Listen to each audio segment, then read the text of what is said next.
Hey folks, it's finally feeling like spring here in southeast Minnesota. We've had some nice weather and some wet, cold weather and stuff, but it's finally feeling like spring now, which is really nice. Showed in a past video, we've been calving the heifers close to home just because if anything's going to have trouble, it's typically them. Um, but it's finally about time to turn them out on rye, which I'm really excited about. I am curious for folks who have calved on rye or run animals on rye in general. Um, is grass tetany a concern? Do we have any health issues? I mean, this is beautiful forage, lush stuff, but I don't know if there's going to be any concerns or anything that I should be aware of. If you have any thoughts on that, let me know.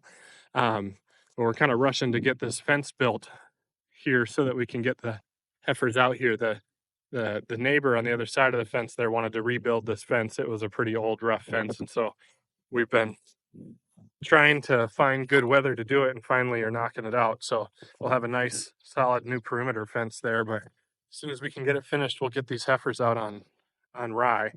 Then we've also got cows that are calving that are going to go out on rye, and we've got a couple groups of cows with calves that those are all going to go out on rye as well. So uh, yeah, we got a lot of animals going on rye. So we have a lot of rye in. Pretty much everything last fall on the home farm that was grain, we seeded down to rye in the fall. So we've got a lot of that available, and that'll get us for a while until we move on to perennials. And then, so a couple videos ago, I was talking about how we always got to check all the fences in the spring. Was checking the ones at home last time. Now I'm checking one of the ones at a pasture we rent that's 10 miles east of our main farm. This is actually where we wintered cattle last year on corn stalks. If you check out my TikTok, there's a bunch of videos I think of them out on that. I had to cut this fence here to get them down to water. There's a creek right down there that was where they watered out of last winter, and so I don't know. There's a gate further down, but cows are stupid and they couldn't figure out how to walk down and back around, and then they were getting stuck in a corner over here. So I ended up just cutting this fence. And it was a few years ago we got this thing. I don't know if anybody else is, everybody's probably smarter than I am, had one of these forever. But this like chain or fence stretcher or puller that allows you to pull fences together. Oh my gosh, it's so convenient. I tried putting this together when I got the cows out of here this spring by hand, and it was just too tight. I literally couldn't get it. And but man, this thing makes life so slick. Yeah, you just crank it tighter on the chains, and then can put the wires together and splice them. It's super convenient. Makes fencing a lot easier. But um, no,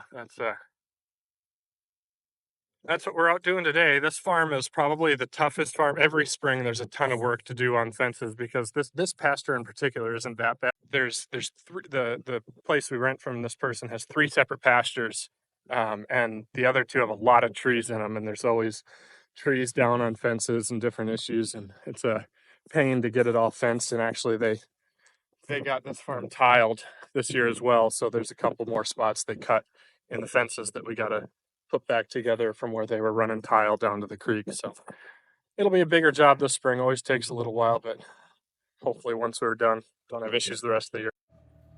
Clearly, just it's not as thick or as dense as we would have hoped.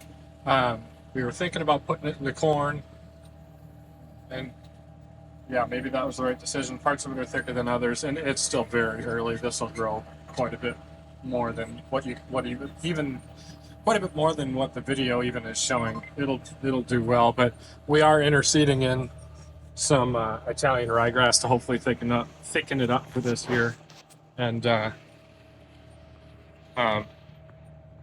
make it a productive pasture.